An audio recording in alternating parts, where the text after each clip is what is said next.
Hello, my mindful foodies. Welcome back to my channel. You are here catching this after the fact on YouTube. This is a Zoom cooking class I did for holiday baking. So we're going to do 3 dishes that are all plant-based, gluten-free, and refined sugar-free. Chocolate-Almond Fudge, Clementine chocolate chip cookies, and gingerbread. Okay, so just stay tuned coming up. Hello. If you are actually cooking with me, welcome. Alana, nice to see you. If you're cooking with me, melt your coconut oil so it has time to cool down a little bit, and you can turn your oven on to 350. You're just watching along, then just get comfy. Hang on, how much coconut oil? We need it depends on if you're making full batches, like 3/4 of a cup, I think, if you're making full batches of everything. And I need to melt it in the microwave? Yeah, melt it in the microwave, or I don't have a microwave, so that's why I like to give people advance notice, because it takes me time to melt stuff. I don't have the Okay. I don't have the 30-second option. Okay. I moved into this new kitchen. I was like, am I gonna put a microwave? Like, that's where it would be, is like behind me on the counter. That's not gonna happen. Gross, right? I'm not gonna do that. Just use a pot. You said 3/4 of a cup, right? It's like, 1 second, let's go back over this. So you need, for the chocolate almond fudge, it's 1/4 cup if you're making a full batch, or 1/2 cup if you didn't find cocoa butter. Okay, so that depends. If you don't have cocoa butter, then it's 1/2 cup. That's a big batch of fudge. The Clementine cookies is 2 tablespoons, and then the gingerbread is 1/4 cup again if you're making a full batch. So yeah, it's like just over 3/4. 3/4 plus 2 tablespoons. My brain didn't relate to the raw cacao, essentially, right? Okay, do you have cocoa powder? I do, but I also have semi-sweet baking chocolate. So I would say use, if it's the raw cacao, then replace it with cocoa powder, because there'll be there's no fat in cocoa powder. There would be adding fat to the recipe with chocolate, right? It would make it different. Okay. The raw cacao just has more health benefits than alkalized cocoa powder. That's the only reason. Oh, I have a question for you, Mike. What's the difference? Yes. What is this alkali Dutch chocolate or alkali versus normal? So cocoa powder, COCOA, cocoa powder has always been heat treated, and there's different kinds of treatment to it. So there's alkalizing, there's Dutch processing. So some of them come out with a red color, some of them, like Oreos. My mom actually just bought some of this. The one that's like almost black, that's like one that's been highly processed, that tastes like Oreos, right? But so cacao, CACAO, is the raw unprocessed version of cocoa. It's very confusing. So like if you just, they still ferment and they dry out the cocoa pods, and then they grind that up into a powder. That would be raw cacao powder, which just has, there's vitamin C and iron and a bunch of nutrients in it that kind of get degraded during the heat processing. What about the fermentation process then? So that any cocoa pod, but to make its way to chocolate, has been fermented. They're like kind of left to like rot, kind of, for lack of a better term, in the sun, and then they would, like, it would be the same bean, but then it's like they add alkali to it, and they do different things that kind of gets rid of some of the bitterness and rounds out some of the flavors of chocolate whenever they do the Dutch processing. Super. And hi, Kim, I didn't see you come in. So yeah, so like, I'm dealing with some other issues. That's okay. No, it's good. It's good. I normally start a few minutes after anyway. Beth, I see you've got help there with you as well. So good. Nice to see you. Welcome. Did you manage with all the substitutions? You found some flour that'll work? Yes? Yes, I went to Whole Foods. So you can find almond flour there, which is great. Absolutely. And then we're just going to use GF, as you said. Yeah, okay. So most of the time, gluten-free flours are mostly rice flours, realistically. So if you're replacing, most of them are. Some of them are chickpea, which, like, it can have like a weird taste if you do that, if you play around with that. But okay. I think that we're going to start, and then if anybody comes in, I'll just let them in. This is great. We have 27 people here. It's got the sweets. That's what brings people up. Yeah, question? Go ahead. I don't have cocoa butter. Yeah. You said put just more. Double the coconut oil. Yeah. So like do half it. Yeah, just double it. Thank you. If you don't have cocoa butter, just melt twice as much coconut oil for the fudge recipe. Okay. The cocoa butter just adds more like of a chocolatey flavor. It just doesn't, it's not that big of a deal if you don't have it. First, I want to talk to a couple things. First of all, if you want to join me in January, I'm going to be doing a 21-day plant-based power-up. So you guys are the first ones to hear about this. It's going to be 21 days of plant-based eating from January 3rd to January 24th. I'm doing it with my friend Bella Verney, who's also a PYC teacher, and she's a certified holistic nutritionist. So anyone that wants to join me for that, stay tuned. Hold the dates open. It's going to be Sunday meetings from 2 to 3:15 p.m. And then Wednesdays are like a check-in optional meeting from 7:30 to 8:15 p.m. Okay, and we're going to be like plant-based, water consumption, moving 4 or 5 days a week, and really like the why behind it every Sunday in those meetings, okay? So some of you actually have already done that with me, and we'll talk at the end if anyone wants to talk about it or their experience doing it. It's a great time of year to try to make a shift in your diet, okay? So stay tuned for that. You can find anything like that in my link tree. If you don't already have that link to my link tree, that's kind of where I keep updating anytime new things are coming up, these cooking classes, but you're not sure where to register, it'll always be in that link tree link, okay? Just gonna do this. So that is that. And then the last thing I just wanna mention, because I've had people reach out to me and I haven't been talking about it much, is Patreon. So Patreon is a crowdfunding site where if you're wondering how to support the stuff that I'm doing on YouTube and everything, it's just different tiers. You can give me $2 or $3 a month to just keep the channel, support the channel, and help me creating content. So that's a thing. That's also in my link tree, okay, which is now in the chat. So for the gingerbread, which is the first thing I'm gonna make, okay, and I'll go through the recipe once as I'm bringing the ingredients over, and then I'll keep repeating it as I go through. I'm doing a half batch, but I'm going to be telling you the full quantities, okay? So this might look small, but it's because I'm doing half an amount because I did the other half earlier, so I have some dough chilled already. So this is going to be 1.5 cups of ground almonds. Almond flour, ground almonds are the same thing, if anyone was... okay, so we've got rice flour. This is 1/2 cup of rice flour. This is 1/4 cup of potato starch. This is the case where it's different, okay? Potato starch and potato flour are not the same thing, okay? Potato flour is dried up potatoes that are ground into a flour. Potato starch is the starch specifically that's been extracted from the potatoes. That's what's gonna give this a crispy texture. We've got here 2 tablespoons of coconut palm sugar. This is 1/4 cup of maple syrup. You can also do this with honey. And then I've got here my spices, okay? So in here is 2 teaspoons of ground ginger, 1.5 teaspoons of ground cinnamon, 1/2 teaspoon of allspice, and then there's a 1/4 teaspoon of coconut oil sitting kind of like on the stove to the side so that it stays melted. Ideally, you don't want your coconut oil like steaming hot, piping hot when we go to do any of these, especially the chocolate chip Clementine cookies, because you'll just melt all your chocolate chips if that's what happens. All right, so just get a bowl. This one honestly couldn't be easier. You just need need 2 bowls, one for the wet and one for the dry. Okay, in the bowl, we've got the almond flour, we've got the rice flour. I'm gonna add in the 1/4 cup of potato starch. I'm gonna add in my spices. So that's 2 teaspoons ginger, a teaspoon of allspice, and the salt. And then I'm gonna mix the dry ingredients together. You can use a whisk or just a fork just to get those kind of mixed. You don't really have to whisk it. Or sorry, you don't have to sift it. Sifting almond flour can be a pain. I don't normally do that. Okay, so that's the dry ingredients just mixed together here. In the other bowl, I'm gonna add the remaining ingredients, okay? So this is the coconut oil in here. This is also the maple syrup, okay? So a 1/4 cup of maple syrup.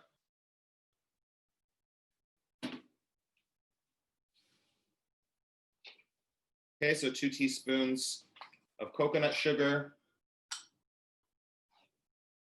And then vanilla extract, okay? Whatever vanilla extract you have. I do like vanilla beans with vodka, but whatever vanilla extract you got will do the trick. And it's gonna be a teaspoon of vanilla extract. Okay, so just to reiterate what's happened here, we've put all the dry ingredients and all the wet ingredients into 2 separate bowls. And then I'm just gonna mix.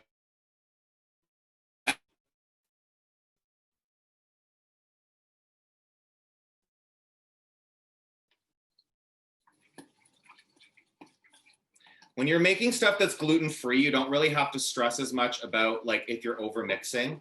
Like when you're making regular gingerbread, you don't want to over mix it because it'll get too tough and you won't be able to roll it out. Stuff with gluten, it's the opposite. It actually has no structure, like it tends to fall apart. But you can't over mix something that doesn't have gluten in it because that's really the only time that a dough can be over mixed is if you're developing the gluten too much.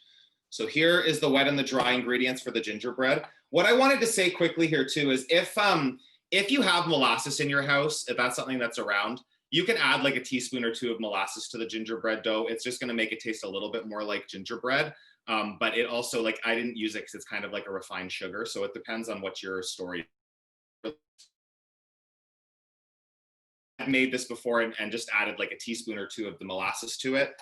It just gives a bit more of that gingerbread, like that depth of gingerbread flavor. So that's your call, your choice. I'm gonna add now the wet ingredients to the dry ingredients, okay? And I'll go back over quickly. If anyone needs any of the ingredients, please just interrupt me and ask. I'm not really sure why sometimes there's the feedback and other times there isn't. It just depends on the kind of speaker that you're listening through, I think. So this is the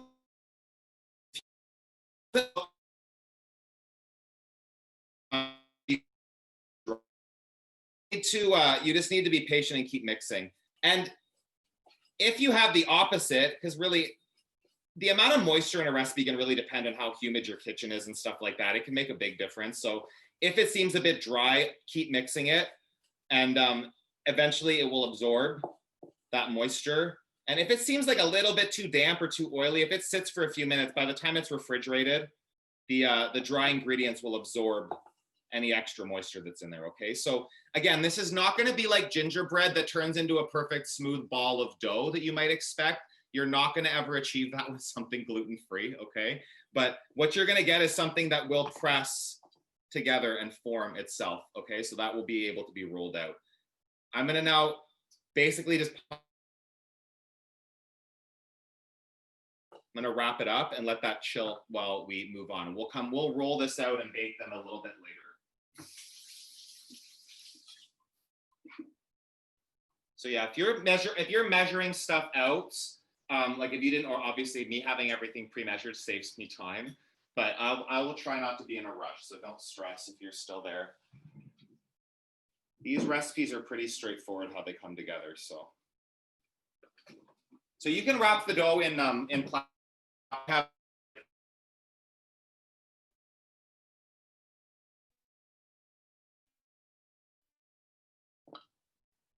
I have these linen beeswax wraps that I use for stuff like this. Either one is going to work here.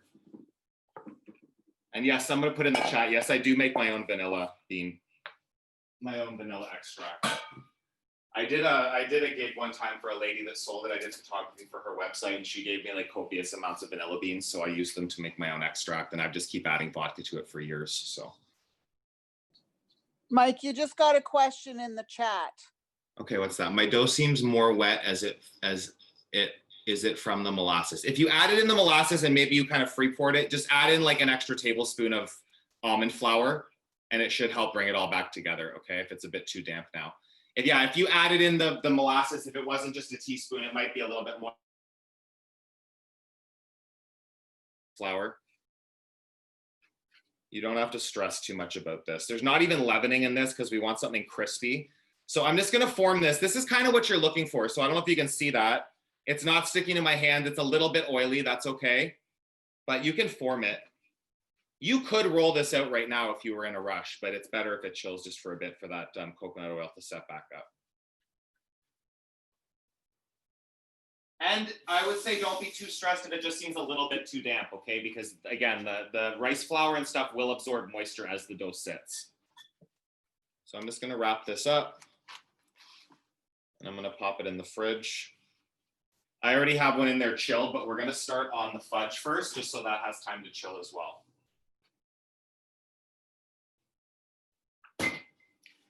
So with the fudge, okay, and I really hope that everybody saw in the notes that you do need a food processor to make this fudge. So hopefully I'm not ruining anybody's night out there. You can mix all the ingredients together and you'll get something edible, but it's not going to be quite as smooth as fudge as you might want it to be, okay? So you can do this in a mini chopper. You can also do this in a blend, like in a Vitamix, if you have the plunger to push the ingredients down into the blade. But I did say there I said in the notes, it just was not very prominent. I kind of realized today I should have probably said it a bit more prominently that you need to have a food processor for the fudge. All right, so I'm gonna bring this in. Now, real fudge, if you don't know the story behind fudge, so real fudge is made basically just with like sugar it's a sugar syrup that's made to a certain, like sugar has all different temperatures you can cook it to that give you different textures in your mouth. So with fudge, you cook it to like a soft ball, then you add chocolate to it. And it's a very technical process to make real fudge. That's why fudge shops, they're few and far between ones that make really good fudge. That really, if you've ever had it, it's like velvety smooth. It's like really, really, really fine texture in your mouth. So real fudge, most people are not making. Most of the fudge that you might get from somebody or make for holidays will be like one of two. There's ones where you make with marshmallows is one way of making fudge. You melt marshmallows and add variety of different things to that. And another one is one that's made with sweetened condensed milk, right? Is a different way of making it. My grandma used to make a fudge that was made with sweetened condensed milk and peanut butter and stuff. So this is not real fudge, obviously what we're making today, but by blending it in the food processor, you do get a pretty smooth texture, okay? If you are using cocoa butter, okay, so I'm gonna bring this over quickly just to speak to this. This is cocoa butter that I got. It's raw cocoa butter. It comes in like drops like chocolate chips. They sell this at a lot of different, like at health food stores. You can buy it pretty much anywhere. If you like bulletproof coffee, like with the butter in your coffee, if you add a few drops of this to your coffee when you do that, it's extremely delicious. It tastes like chocolate. This will, again, it does two things. It gives a little bit firmer texture to the fudge at room temperature. So if you're just using coconut oil, this fudge is better when it's chilled. It will be very, very soft at room temperature. And it also gives a depth of chocolate flavor. So if you have this, if you smell it, it smells like chocolate. It has that really deep, rich chocolate smell to it. So I'm gonna go and start melting this over a double boiler. If you have a microwave, give her in the microwave. Just do it at like 30 seconds on high power, should melt it down. I just wanna start mine because it's gonna take a few minutes here to melt in a double boiler. If you're not using the cocoa butter, if you're just joining, if you didn't hear me say before, you just double the amount of coconut oil, okay?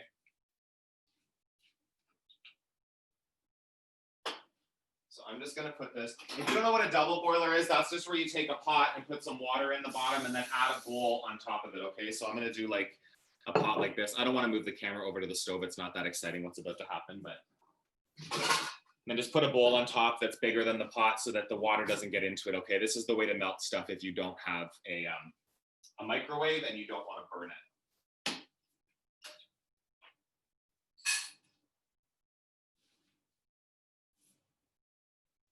So that's kind of the biggest thing with the fudge is getting your stuff melted down. Everything else is just essentially going to go into the food processor. Like the main reason that you can't really do this without a food processor is because of the dates, because the dates are going to be really hard to get smooth. Okay, so again, I really hope that everybody out there did see that. I hope you didn't buy all the ingredients without a food processor. I feel bad if that's what happened. A mini chop will do the trick. If you only have like one of these kind of deals, right, like the little guy. This will also work perfectly fine if you have one like that, okay, that's much smaller. And the Vitamix does the trick. The Vitamix is probably the best option, but you have to use that plunger right in the top of the Vitamix in order to make it, make all the thick ingredients mixed together. So I'm just gonna start adding other stuff to the food processor right now, okay? So basically, we're gonna add all the ingredients into here. I'm gonna start from the top. So this is a cup of ground almonds. I already added the dates, but a cup of ground almonds is going in there. This is 2/3 of a cup of the raw cacao. It's just got a little bit lighter color, you can see maybe there than with the Dutch processed cocoa that you might expect. It darkens whenever you wet it, when the moisture gets added to it. And then 2/3 of a cup of nut butter. You can do any nut butter. If you want like peanut butter fudge, this can be peanut butter. This is almond fudge that I'm making, so I'm gonna add almond butter. Preferably one of the ones that's just almonds, not one that has other like sweeteners and stuff in it.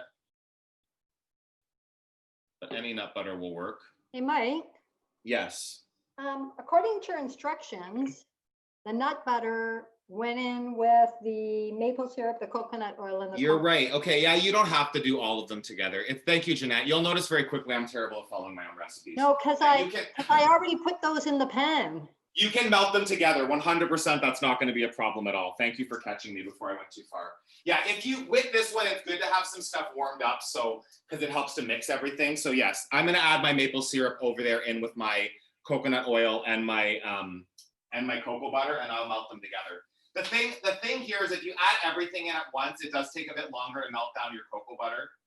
So I'm going to kind of like let that melt for a second, then I'll add my wet ingredients together. Thank you, Jeanette.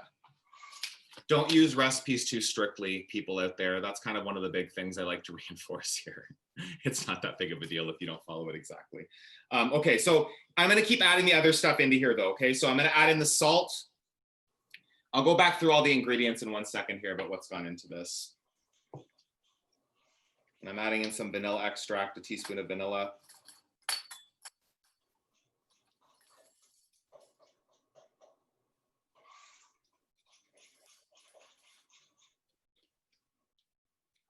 And I'll just talk while I'm waiting for that to melt, I'll talk to what can happen. So when you're mixing this, and it honestly, I can't give a reason why it happens. Sometimes it separates and oil starts coming out of it and it looks like it's basically like it's separated. There's a chocolatey substance and then there's like an oil that comes out of it. If that happens, you just need to add a little bit of water, like half a teaspoon at a time, in order to cause the emulsification to come back together again, okay? What'll happen is if there's too much fat in the mixture, it can't hold on to all of it. So it'll separate some of the fat out of the mixture. Adding water in changes the ratios and allows the oil to get mixed back into the fudge mixture. So we'll see. I'm actually hoping it happens so I can demo to you what it looks like, but it doesn't always happen. And I honestly have not been able to. I've made this recipe dozens of times, and it's like maybe a third of the time the oil separates out of it. And at first I thought it was ruined until I played around over the times making it. It does come back together if you do it with some cold water. So just have some warm water on hand. That's what we need to start it with. We kind of do want it warm to start out. And then if that happens, then we can deal with it at the time. So what I've got here is the melted cocoa butter. Okay, I'll just show you that. So that's like, it's got like a yellow hue to it. I'm gonna add into this now the coconut oil and the maple syrup. So that's a third of a cup of maple syrup.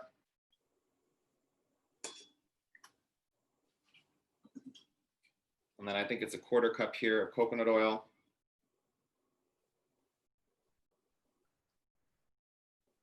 So yeah, that can all get melted together, or you can do it like separate like this. You just basically want to make sure your fats are completely melted down, okay? So now I'm gonna add, everything now has been added into here. And before I mix it, I'll go through all the ingredients that are in this food processor. Where's the water? The water's gonna go in here too.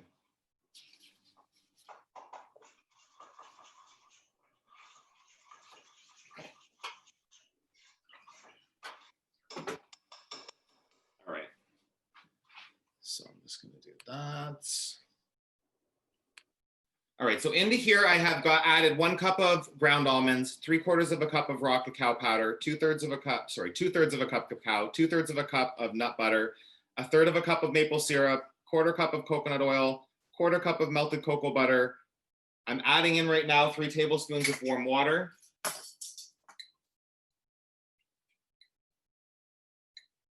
Okay, just that. It's got 4 to 5 medjool dates, which are the big soft dates. I didn't really show you those. Let me just show you those quickly.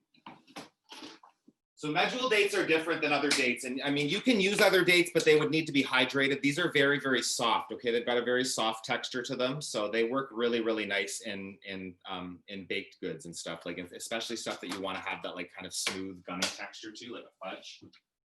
So you can use other pitted dates. It's just you would need to like add some boiled water to them to rehydrate them a little bit. And it'll not give the exact same texture, but it does work. It gives a very similar flavor. So that's 4 to 5 medjool dates were in there, a teaspoon of vanilla, 1/8 of a teaspoon of sea salt, and then there's some chopped almonds we'll do later on to top it, okay? So I'm gonna put the lid on here and I'm just gonna get this going mixing, okay? I'm just gonna turn it on for a second. I'm gonna pulse it a few times to start. Whoa. Plugging in your food processor helps. And just let this pulse a few times to bring it together. The mixture is quite soft until it sets up in the fridge. So don't be alarmed by that. Okay, so this is what we're looking at here. I don't know if you can see this. Am I in view? No, let's bring it over. So it's kind of like a dough, and there is a little bit of greasiness to it, okay? So I can see that there's a little bit of oil. I don't know if you can see that the oil's coming out. I'm gonna add a little bit more water to it. But I just want to scrape down the sides first.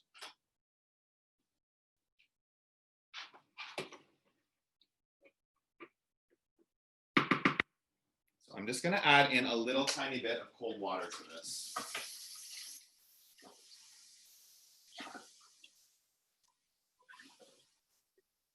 Hey, Mike, why are you adding more water?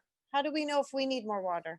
Is it oily looking? That's what I said. If it looks oily, if there's like, it's very oily. So I'm just adding about half a teaspoon here, and then it's gonna, can you see how shiny that is? Can you see that? It's actually like almost fine, but I'm just gonna add a little bit that's gonna bring it together. There's a fine balance between the amount of moisture that needs to be in here. That's why it does say there in the recipe, like if it looks oily, to just add half a teaspoon at a time and keep mixing it. And it's like magic, all of a sudden it'll just come together eventually. So I'm just gonna keep this going here.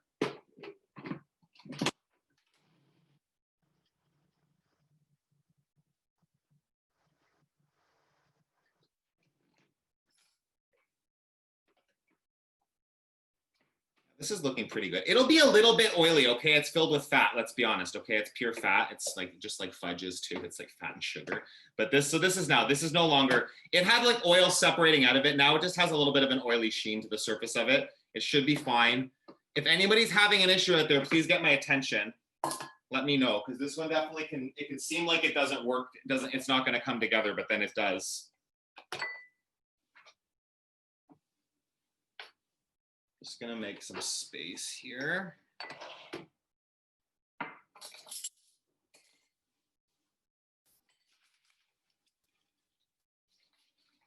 Okay, so for this one, I like to do it in a loaf pan. And this is one where I do use plastic wrap just because it's easier. You can put a piece of parchment paper in here, but I find it's a little more finicky to try to get it out afterwards.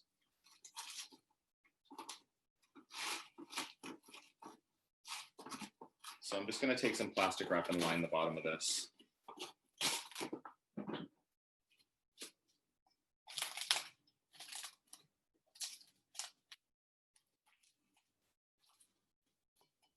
If you don't have plastic wrap, a piece of parchment paper, just like, you don't have to like cover the entire inside. You can just put a piece like swooped through. If that makes sense. Just something to help you lift it out of the pan later. Right, and then I'm going to take this out of here and I'm going to add it to the pan and just kind of gently press it down. Don't be alarmed by there being a little bit of fat coming out of it, okay? Like again, if it's not come together, you will be aware of it. It'll look alarming. It'll look like it's not working. There will be big globs of fat oozing out of it, which is not what we want to see, okay? So this is totally fine, just looking a bit shiny. Okay, that looks great. So I'm just going to empty this out. I find my spatula into here. You're welcome to taste this now if you want to taste it too. Like it's edible now. You just, in order to cut it into squares, it needs to be chilled.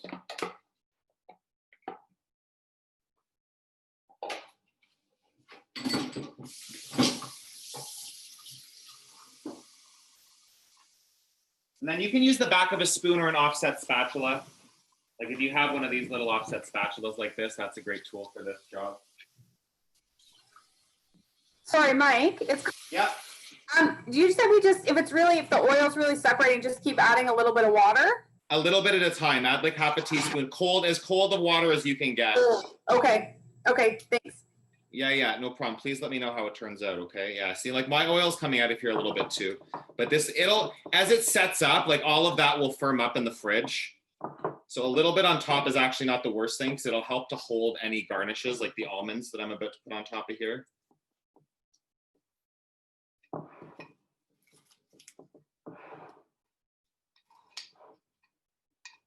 Okay, so that's looking good.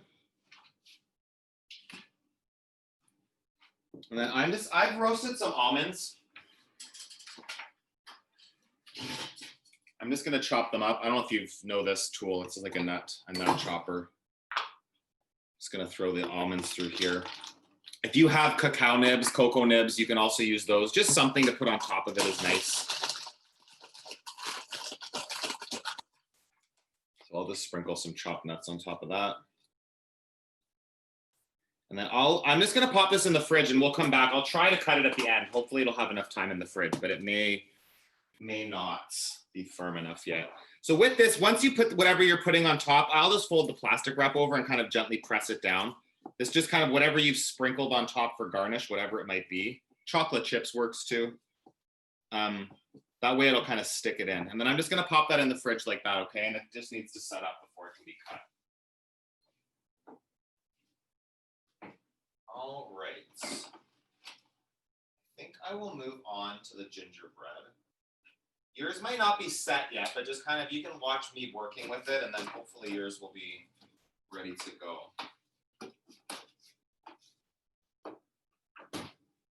It's gonna make some space, clean up in between the jobs here so you don't have a complete disaster at the ends.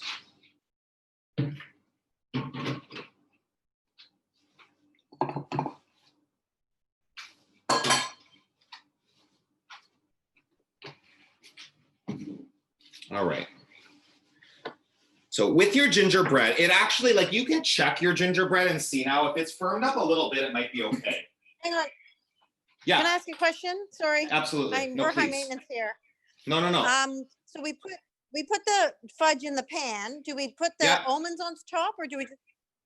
We do. Yeah, no, you We can top garnish and it then put with, yeah, garnish it with whatever you want to. Yeah, you can put the chopped almonds on top or whatever, and then press them in and just pop that right into the fridge. With you want to top it before it sets up, Okay. because then everything will stick into the top. Do you want to get the chocolate? Okay, so now we're moving back to gingerbread. Yes, so the fudge is basically done. That just needs to be cut. Okay, that's all that there was to that. It's just mixing everything and then getting it chilled. Okay. What Beth put water works. Amazing. I'm so glad that it came back together. The first time I made this recipe, the fudge, it worked perfectly fine. And then I like wrote that recipe, shared it with people at my first workshop, and then I tried to make it for another workshop like 2 weeks later, and it was like a complete disaster. So it was trial and error. But if you do play around with the cold water, it should come back together if you have that problem. So I'm just gonna get some more rice flour here to sprinkle on the work surface to roll this out. With your dough, you don't actually want it like rock hard. That's why I didn't say for it to be chilled overnight or, for 4 hours or something. If it's too firm, it's just gonna crumble apart when you try to roll it out. There's like a fine balance between over chilled and under chilled here. But if it is too cold, like all you have to do is leave it sit on the counter for like 5 to 10 minutes. It'll be perfectly fine. So I'm just gonna sprinkle. You don't need to put too much rice flour. This dough doesn't tend to stick very badly. This just helps you more for if you're using cookie cutters even to remove them. So I'm just gonna sprinkle the surface. Okay, so this is the dough I made earlier this afternoon. It's been in there for a couple hours at this point. Yeah, and I can feel that it's too hard already. So again, this is good. So if I try to roll this out, it's just gonna crack. You should be able to feel if you pull your dough out, and none of you should have it too firm at this point, but yeah, you can see there just even me pushing on it. I don't know if you can see that it's starting to get a crack in it, right? Like this. So the thing about this is you don't have to be alarmed if it starts to crack apart, okay? You can just push the dough back together. It's not gonna be a big deal. This is not a dough that has gluten in it, so it's not going to hold together in the same way as a dough that's made with wheat flour does. Okay, wheat flour is going to keep things really stretchy and nice. Gluten-free doughs do not have that same quality to them at all. So I'm just going to sprinkle the surface of this and if your oven's not preheated, preheat it to 350. If you have cookie cutters, I will show you some with a cookie cutter. I have a gingerbread man here. I often just do this with a knife and cut them into squares because I don't really care if they're like cutesy and gingerbread man-y, but it's your call, right? If you want the gingerbread people, then by all means. And then just have a tray ready as well, lined with parchment paper, okay? Just gonna move these other ingredients for the Clementine cookies out of the way.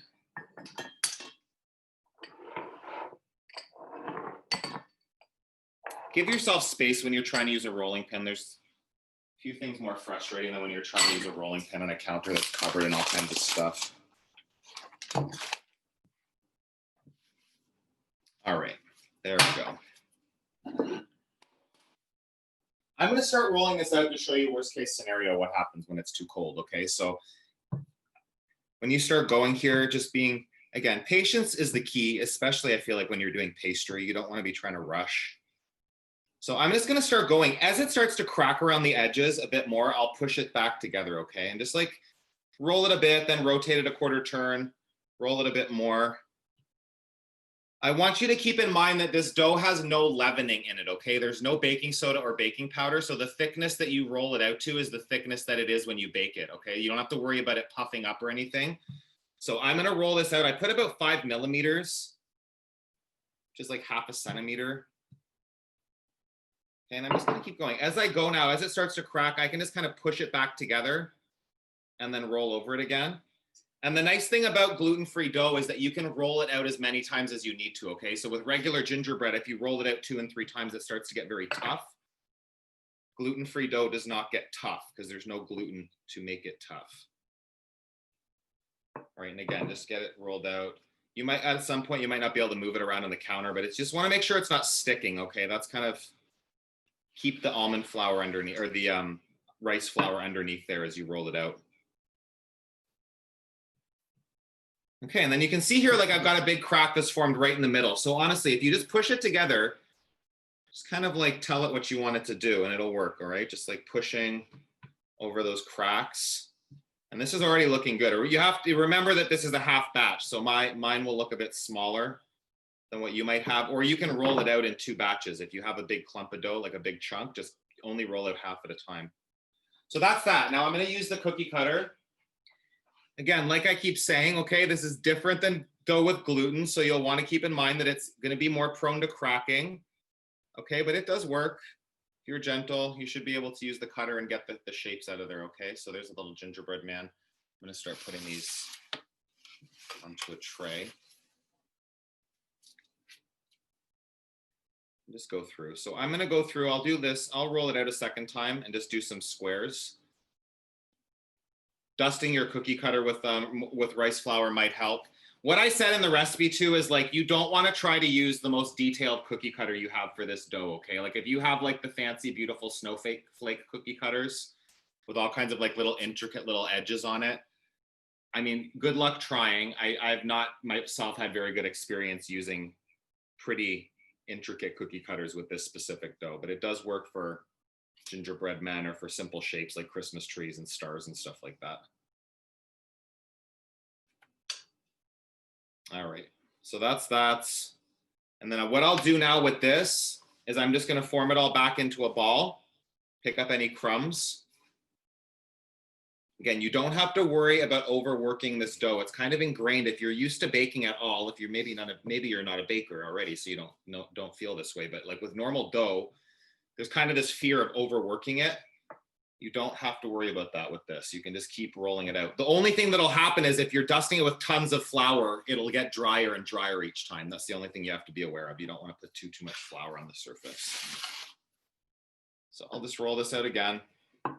Repeat the process. The dough keeps in the fridge well for several days, so you can make the dough and then roll it out the next day. Like I said, you might just have to let it warm up on the counter for 10 minutes before you roll it out.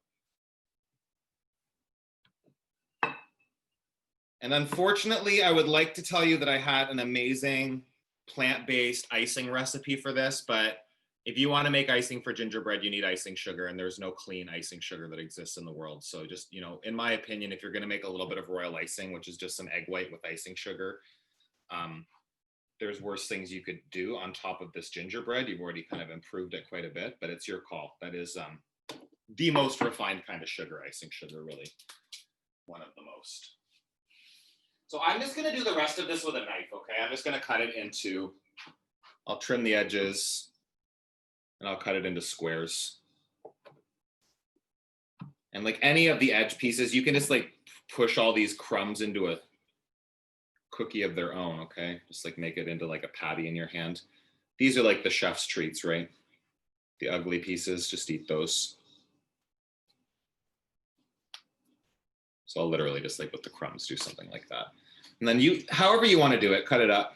And then these are going to go into the oven at 350. So I keep repeating myself that you need your oven heated to 350 if you don't have it heated up yet.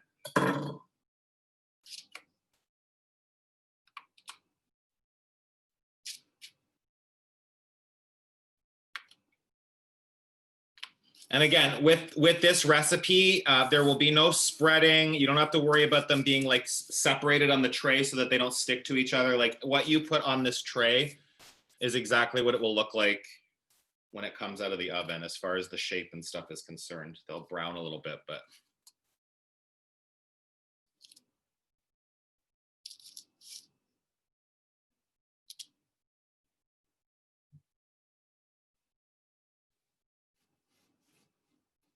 All right, all right. So that's that. I'm gonna pop these in the oven. Let's show you the tray here first.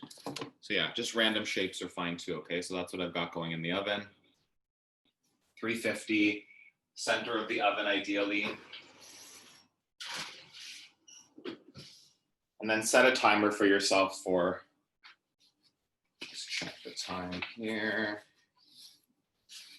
Yeah, it's about 10 to 14 minutes. You'll see them deepen in color a little bit.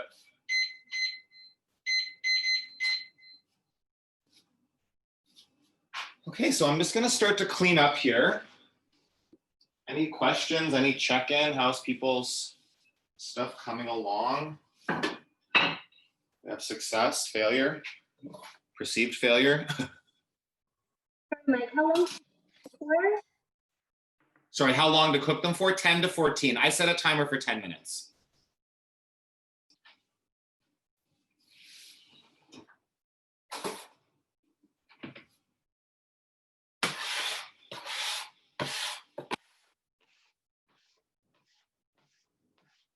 So this next recipe, the chocolate chip Clementine cookies, Am I? is one of my favorite. Yes. What if it's super crumbly? Yes. What If it's super if yeah, it's super crumbly, have you tried mixing it with your hands? yeah, that's what I'm doing. Okay, so if it's just super crumbly, I would say add a little bit more of a little bit more moisture to it. So like another teaspoon of maple syrup. Okay. It's really hard to say with these kind of recipes because like with the such dry ingredients, like if your almond flour is a little bit more moist than mine, you know what I mean? It's going to make a difference in how the dough comes together. Yeah. So a little bit more coconut oil, a little bit more maple syrup, because they're kind of in equal amounts. I would say add maybe like a teaspoon of each. If it's really crumbly, add a teaspoon of each. Drizzle it over as best you can. If you just dump a glob into one spot, it's going to be way harder to get it mixed through the dough. You know what I mean? Yeah. But using your hands is the best way to do it, honey. Like get your hands and make sure you're pressing, because sometimes you'll have like one glob where a bunch of the maple syrup is, and if that doesn't get spread throughout the dough, then the whole thing will seem dry. Does that make sense? Yes, it does. Yep. Okay, awesome, cool. Thank you. Mike, I'm more interested in your floor. What is it? In my floor, it's tiles Yeah. that look like marble. Oh, they're gorgeous. Yeah. Yeah, Okay. if they're those tiles that look like they're marble, it's like faux marble. Well, they look good on screen. Thank you, it's good. You can't see my festive socks. I There, did. I was going to yes. comment, but I thought I shouldn't. It's in the sweater. I try to wear festive socks. Yeah, my sweater has T-Rexes on it, so it's extra Yes, cool. yes. See, yes. It's impressive. T-Rex chasing reindeer. It's historically accurate. Okay, so the last recipe, this Clementine chocolate chip cookie, if you leave the Clementine zest out, it's just a really amazing chocolate chip cookie recipe, okay? So this is a great gluten-free chocolate chip cookie recipe. Adding Clementine zest in makes it, I think, a little bit even more delicious. It makes it taste very Christmassy. You can do this with just an orange zest, okay? If you didn't get a Clementine, if you like, it tastes pretty good with just orange zest, but Clementine does have a little bit different flavor than orange does. So I'm gonna start here with this, and we're gonna do something similar to what we did with the gingerbread, where we're doing the dry and the wet ingredients. Mike, you just had another question in chat. Can we use quinoa flour in place of almond flour? Not really, no.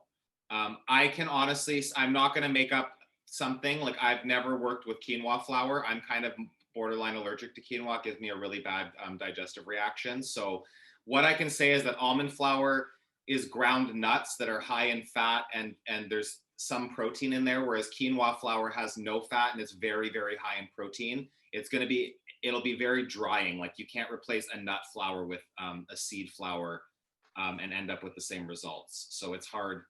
That's hard to say what quinoa flour could replace, like the rice flour probably in the gingerbread, but I would be really hesitant to replace almond flour with quinoa flour. And Can you replace the coconut flour with it? The 3 tablespoons in this recipe? that also probably would be, yeah, something like that's better. Like that's more close. coconut flour doesn't have that much fat. It's more of a high fiber thing, so that should be better. Yeah, it wouldn't be. Yeah, I just don't know. If I knew more about quinoa flour, I would like to give an answer, but I don't use it. I've just never baked with it because quinoa makes me have very unpleasant reactions. So. I have one question, Mike, sorry. Yes, please. No, please go ahead. Am I altering the, like, I want to add some of the clementine juice to the cookie dough. You can't add juice. You can't add the juice to the cookie dough. I don't do that, please. No, do not. You don't, because there's no moisture in there. You're not adding liquid to a cookie dough. It'll make it like a cake. Perfect. Thank you. Yeah, no worries. Just juice that and add some vodka to it, Tanis. I know you got some vodka kicking around there. Ice and vodka and clementine juice. That's the way to go. That's the way to go. Are you recording this by any chance? I am recording it, yes. You're gonna have to go back. Because I might need to know what happened, but I'm talking like a massive serving platter that is a hand-me-down from my grandmother's just fell off the top of my cabinets and smoked me in my face. Oh my God. I think it only records whatever's spotlighted. I'm so sorry. Are you okay? Are you bleeding? Oh my God. Well, listen, all I did was check for my teeth. It hit me right in my mouth. So it could have been a lot worse. So I'm absolutely going to have some clementine juice and vodka. Yeah, I would say go do that right now and finish the recipes later on. That could have gone really wrong. And I'm, all I'm thinking it's just, you're just an inspiration, Tanis, because that's just you in a nutshell, that you're still like, I can still see your smile, even though you've blanked out the camera. I can feel that you're still with us. Just, get that vodka out, baby. Oh my God. Yeah, I'm all safe here. Yeah, that's crazy. Okay. No, we don't have footage of that. It'll only be footage of whatever the spotlight of the video is. We can't see the ghost pushing the platter off your cupboards. Okay, so what I'm going to start with here is I'm going to start putting together these Clementine chocolate chip cookies. Okay, so we'll do the dry ingredients first. I've got the ground almonds. I'm again doing a half a batch here. Okay, so but I'll say the full amounts just if you're wondering why it looks small. This is 1.5 cups of ground almonds or almond flour. The thing with the coconut flour is that this does give a nice flavor to chocolate chip cookies. Like President's Choice Decadent chocolate chip cookies have coconut in them. That's one of the things that makes them so kind of like addictive if you're a fan of those. So changing it to quinoa flour will change the flavor considerably, but hopefully the texture will still be okay. So that was 3 tablespoons of coconut flour. I've got here 3/4 teaspoon of baking soda and then a pinch of sea salt. Okay, and that's all the dry ingredients here. So I'm just gonna whisk that together. These come together very quickly. And then in a separate bowl, I'm gonna mix together my, if you're melting, like I've already melted my coconut oil, so I'm just gonna do this in a bowl. What the recipe is saying is you can do it all in the bowl over the double boiler. So into here, I'm gonna add in 2 tablespoons of coconut oil. I just need to find a tablespoon.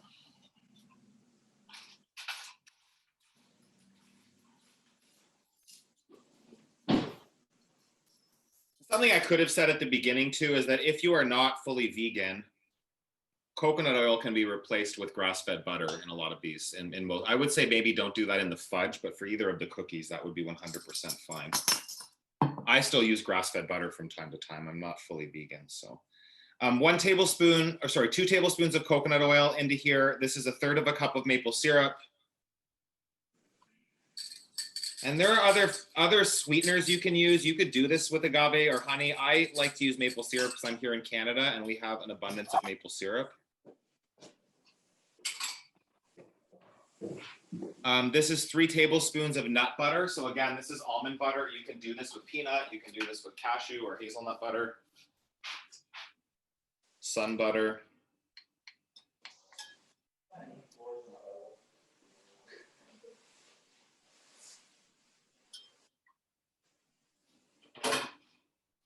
And then vanilla extract, okay? And I'm gonna add into here as well the clementine zest.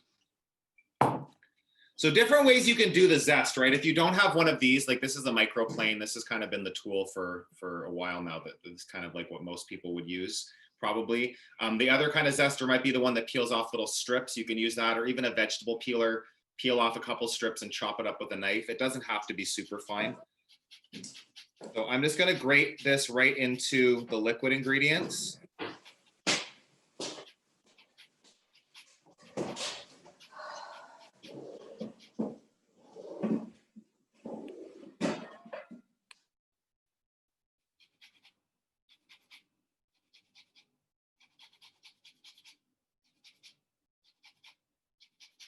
You can grate the whole thing into there.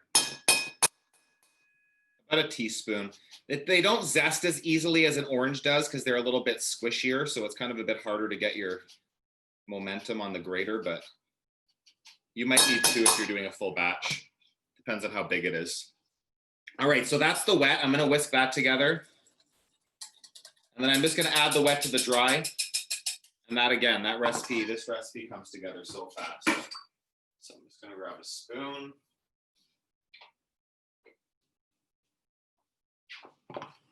Add my wet ingredients to my dry ingredients.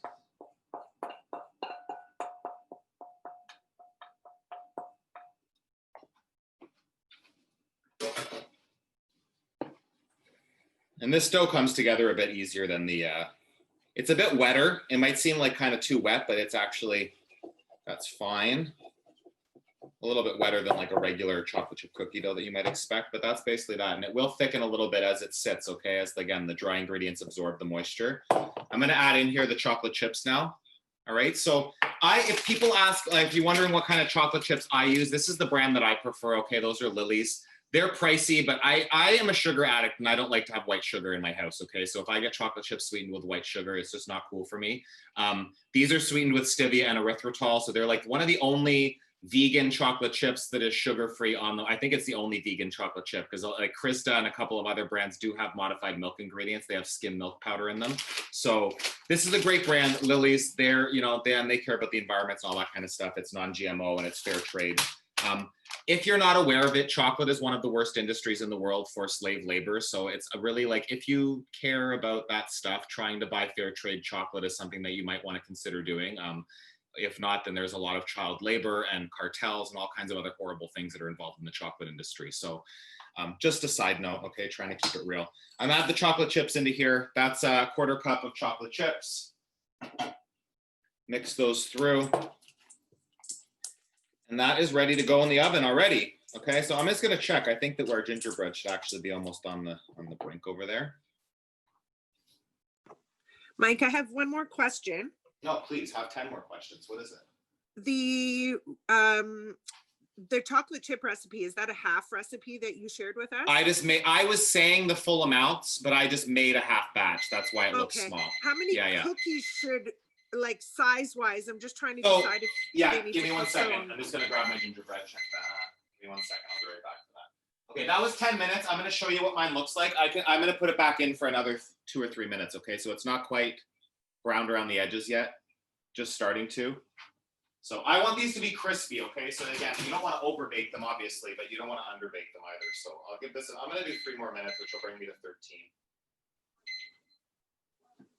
Okay, for the scoop, Tana. So it gives you 12 cookies that are about like 2 tablespoons in size. I use this, I don't know, I have these ice cream type scoops, right? So this one is, I believe that this one is like 1.5 tablespoons sized. So for the full batch, you get like 12 decent sized cookies or like 18 slightly smaller cookies or 24 like really small cookies. I have 10, so I guess I went heavy. They're probably, it doesn't make huge cookies, all right? And then what I'll say too is make sure you press them down. They don't spread in the oven at all. But yeah, no, that's great. Okay, and Alana, sorry that you had to go, but it was nice to see you. Thank you. No, pleasure, of course. Okay, so I'm gonna get another tray here. Again, I have a smaller tray because I made a smaller batch of these. I'm doing this same workshop on Sunday in Iceland, and I just didn't need to have 47 million cookies here in my house with me. So using this, so this is like, you know, if you don't have one of these cookie scoops, this portion scoop, a lot of people call this an ice cream scoop. It is not made for ice cream. And actually, ice cream would probably break this. It's a portion scoop. We use them in the kitchens, like every kitchen uses these. And it's just, this is the way that you'll get perfectly uniform cookies, okay? If you don't have one of these, then you just do it with a tablespoon, right? Or any 2 spoons, and roughly try to get the same size blobs of dough. That's really what it is. So when I did this recipe, I'm pretty sure I was doing it with like a portion scoop that's a bit bigger than that purple one. So you can, and again, this dough is not sticky, so you can literally like roll it into balls. And then you need to flatten these down. Again, these don't spread, okay? So what you put in the oven is what's going to come out. They puff up a little bit, but they do not spread. So don't like put them in as balls, or you'll end up with something that's cooked around the edges and raw in the center. Mike, have you ever tried to freeze this dough? Do you think that would work? The dough freezes well. It does freeze well. Yeah. Absolutely, it does. You can form them and press them down like this. What I've got on the cookie sheet here, you could do this far and then freeze that, and then pop them out, let them come to room temperature for 10 minutes before you bake them.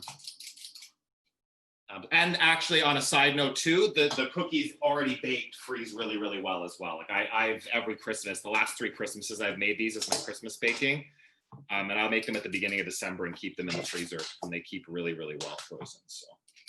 My dough tastes amazing.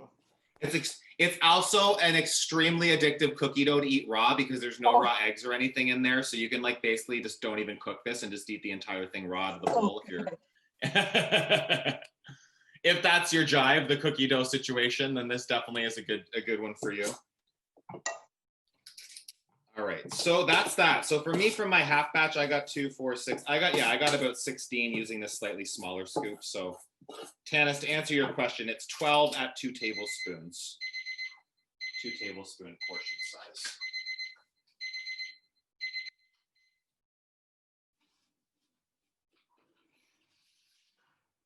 All right, and that looks good to me now. So the gingerbread now, you can see it's darkened a little bit.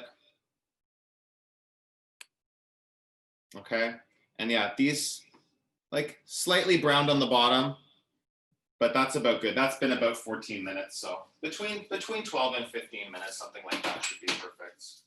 And before you taste those, let them cool a bit, okay? They crisp as they cool. So they'll still be kind of soft at this point. And then yeah, with the Clementine cookies, I'm just gonna get these on the tray, evenly spaced. You don't have to worry, again, I'll keep repeating myself, you don't have to worry about them spreading and sticking to each other. That's not gonna happen with this batter, this dough. Okay, flatten them out to the thickness that you want them to be at. Just like that. A little bit of dough left in the bottom of the bowl. Don't waste any of that. You can just eat it if you want to. We just discussed. So that's that. Those will go into the oven now for about 12 minutes again, I think. Let me check my recipe. Yeah, for 8 to 12 minutes. So 12 minutes that was for, you know, if Tanis, if you have them a little bit bigger, you might even need a bit more than 12 minutes. But what you're looking for is just lightly browned around the edges. You'll see a notable difference. I'll pull those out and show them to you once the timer goes off, and you'll see that they actually do brown up. It's a little bit harder to see the browning on the gingerbread because it's brown when it goes in. All right, I'm going to check the fudge. I'm not optimistic that the fudge will be cold enough for me to cut right now, but I can try to demo it for you. Even if I can definitely demo it. It just might not be the most optimal looking at this point.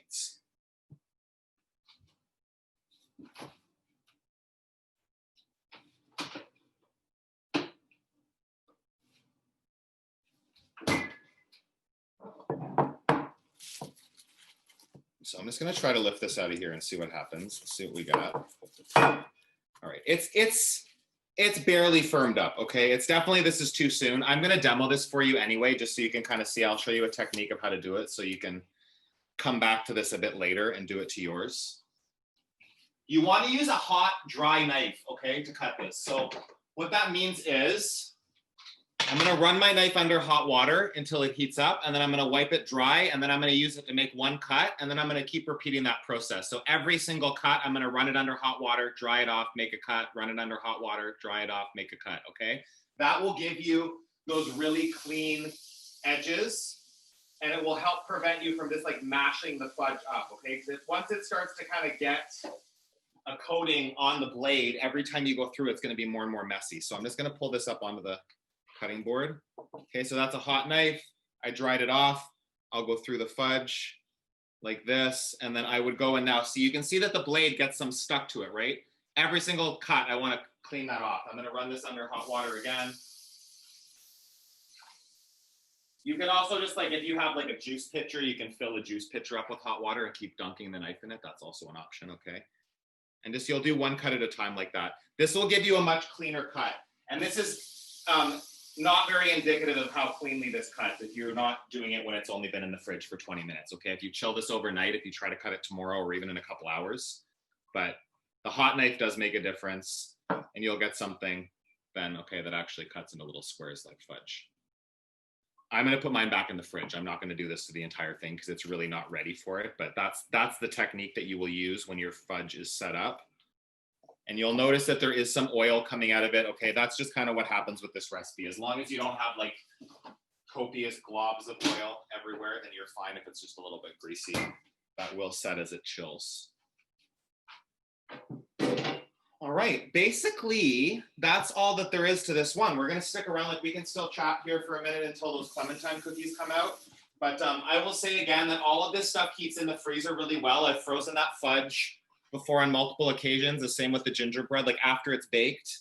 The dough for both cookies keeps in the fridge for several days, or you can freeze the dough if that's something that you wanna do. And yeah, if you wanna make some icing for the gingerbread, just Google royal icing. Royal icing with an R. That's the kind of icing that goes on top of gingerbread and on gingerbread houses and stuff like that. Does anybody have any questions about anything? How did it turn out? Yeah, Mike, Yes. you said something about the oil was separating on your fudge when you took it out of the fridge? I said it might be separating out a little bit. It depends on how much. Like I said, don't be stressed if there is a bit of oil coming out of it. I took that out way too soon. Let's be clear. Okay. That needs to chill for another 2 hours or so before. And at that point, all of that oil would have been set up and stuck to the fudge. You understand what I'm saying? It's still warm, Okay. right? So it's still melting out of it. I thought I'd missed something there. No. I just basically not scaring you. Like if you see mine that had all this oil, it's because I took it out of the fridge like 20 minutes after I put it in there. It really needs some time to set up. Okay. All right. Yeah, and that's gingerbread looks good. They should be crispy.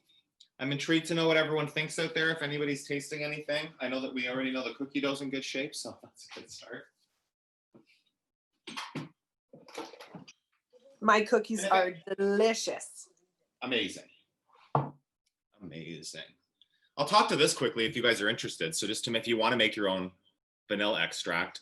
So this is like, I started out probably by adding in like maybe 8 vanilla beans, which if you don't know right now, vanilla beans are outrageously expensive. There was kind of like a vanilla bean bubble popped several years ago where vanilla manufacturers were not getting paid enough. So they started growing other things. And there's like the amount of agriculture that was devoted to vanilla like cut in half over a few years period. So vanilla beans almost tripled in price within the last 10 years. So you don't need that many, right? That's really one of the best ways to stretch out. If you scrape the insides of vanilla bean, the seeds out, you can use the outer husk to do this with. And it's basically just like you want a flavorless alcohol. So I get like the 45 proof vodka and pour that over there, and it's ready in about 2 weeks. And then what I do is every time it gets down to about a third emptied, I'll fill it back up to the top with vodka and try not to use it for like 3 or 4 days after that. But yeah, this is the most delicious vodka, or sorry, oh, the most delicious vodka too, absolutely, but the most delicious vanilla extract that I've ever done. And every once in a while, I'll just add one more bean to it, because some of those vanilla beans that are in there are like, I'm gonna be honest, probably 10 years old. They just keep getting soaked in vodka, and I'll every few months add in another bean and keep it kind of going like that. Mike, you had another chat question. Okay, I have a daughter that is allergic to almond. Is there something else I can use? It's very, very hard to substitute out the almond flour. I'm not going to lie to you. If it's just almond that she's allergic to, you can substitute in something like hazelnut flour.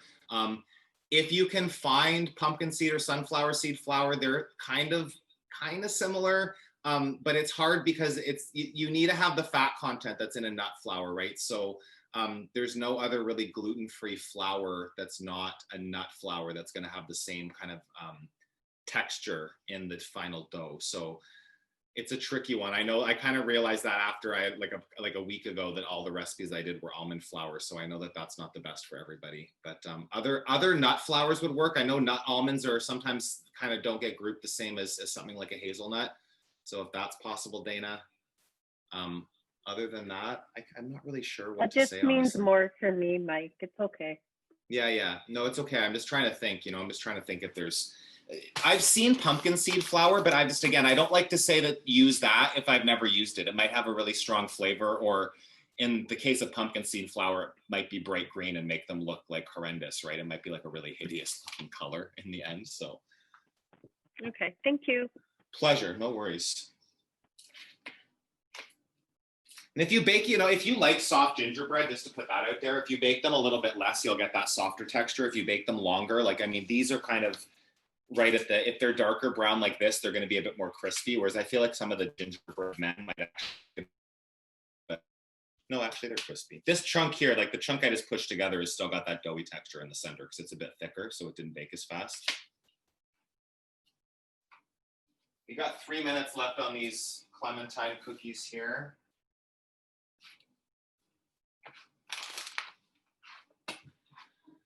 Thank you guys for joining me. There will be more of these coming in the new year. And definitely, if you're interested, please stay tuned around that 21-day plant-based power up. I'm going to bring in the camera.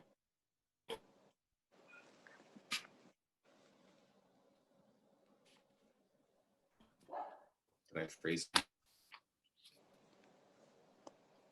There we are. Like that 21-day plant, whatever. 21-day plant-based power up. It's a lot of words, I know. Are you going to be throwing up recipes? Not necessarily demoing them, but Okay, so no, what this is, yeah, that's a good question actually. So there's a recipe book that you get when you register for it. It's going to be $25 and that gets you all the meetings and gets you the recipe book. Okay, so it's there's something like 60 recipes in there, as well as like what you're basically getting is the recipe book. You're getting access to all of the meetings, and then you're also getting access to coaching with me and Bella. So we both will be basically available via email if you have questions. I've this is the third time we've done it. I've run it twice with her out of Power Yoga Canada at Tobico. And basically like you can email me with a recipe to make it plant-based. I can kind of give you recipes from different websites if it's not my own recipe. So we're really there throughout to give you support with that kind of a thing to help kind of make it, to make it, the whole thing when you're trying to start eating plant-based is it's just a new way of cooking and a new way of shopping a lot of the time, right? So you have to get used to what are those staple ingredients that you need to have in your pantry so that you're able to make things like that. This one for me, the only thing I need to go out and buy was clementines, and I was out of almond butter because this is all stuff I just have in my pantry. Hey, for anybody listening, when you're doing this stuff for the first time, Bulk Barn online is the best. Okay. I just emailed them my order and the quantities, and you can order by gram, so you don't. That's insane. Yeah. I never even knew that was a thing. That's amazing, actually. I just picked it up. You can do it contactless. What company is this? Bulk Barn. Oh, Really? Online. Yeah, they rock. You can They're go awesome. online and they'll show you which ones have curbside pickup, and you can. Crazy. That's such a good tip, Jeanette. Yeah, For some, I feel like we might have some people out there that are in the US. If you don't know, Bulk Barn's a store we have up here in Canada where there's like, it's literally bulk. It's a big, huge bulk store where you can get everything in bulk. But that's amazing because that's a transition that they've done since COVID. That was not something you could do before. Oh my God, that's amazing for a cooking class. If you're ever doing it, like for me, for prep, I can just get everything pretty much. Sorry, Mike, when was the 21-day plant-based? So we're starting on the first Sunday. It's the 3rd of January. We'll be doing meetings for the fall until the 24th. So it's 3 Sundays in a row and then 3 Wednesdays. The Wednesday meetings are more optional, like a check-in. The Sundays will be like an info session, and we'll be doing a bit of inquiry, like, some journaling and stuff like that around it as well. So it's not just around food. There's definitely going to be a component of like hydration and around movement, but with an emphasis on just starting to eat plant-based a bit more often. Sorry, 1 second. Let me get my.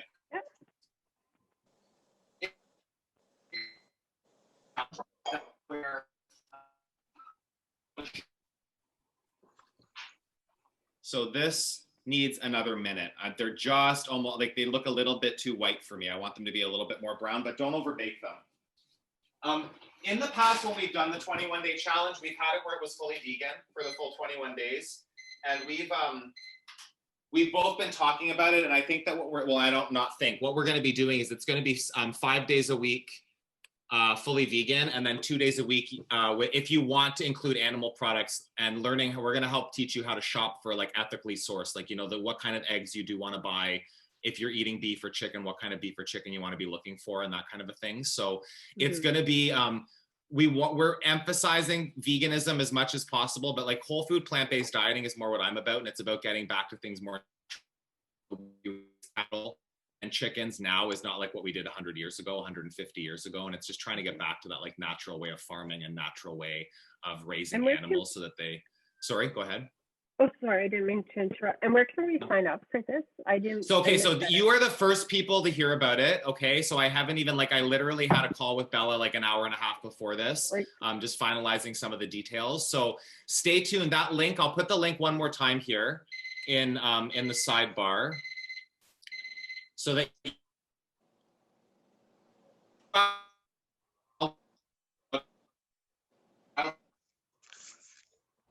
in the coming week, probably there will be more details coming up. So, all right. So these are the cookies now. Can bring it back over here quickly. They are just barely starting to brown on the bottom. Okay, can you see that? They're very hot if you guys are looking. So they're just browning. If you overbake them, all that happens is they kind of lose their chewiness. They're actually quite chewy and delicious if they're not overbaked. So yeah, that's basically, that's it. That's all for tonight. So like, I do appreciate you guys out there joining me, everybody. And yeah, just stay around on my YouTube channel. Stay tuned there. If you have not subscribed, I need 49 people to get to 1,000. That was one of my goals for 2020, was to get 1,000 subscribers. So I'm 49 people away. It's looking like I'll actually be able to pull it off. But yeah, share the YouTube channel. You can share that link tree with anybody that you think might want to follow me. And yeah, if you want, please, like, it's an if, and there's no expectation, but if you want to support what I'm doing on YouTube, the way to do it is through the Patreon, which you can find in that link tree. You can find it basically in the link of every single one of my YouTube videos. And there's different tiers. It's like $3 a month, $5 a month, $15 a month. You get different perks for joining at different tiers. And it's just a way of helping to support me making content for the channel. What it really does is helps to pay for the food for when I do the food videos and do these cooking classes and stuff like that. So that's all I've got. If anyone else has any questions, I'm in no rush to get off of here. We're just a little bit over time. I said it'd be done at 8:15. So please reach out if there's anything. If not, we can kind of call it a night. Merry Christmas, Happy New Year, Happy Holidays, all that good stuff. If I don't see your faces again before then. Thank you very much. And it's always good to see you. It's always a pleasure. It's a pleasure. Can't wait until you come back up to Sudbury again. I will be back up to Sudbury again one time, Dana. You know it.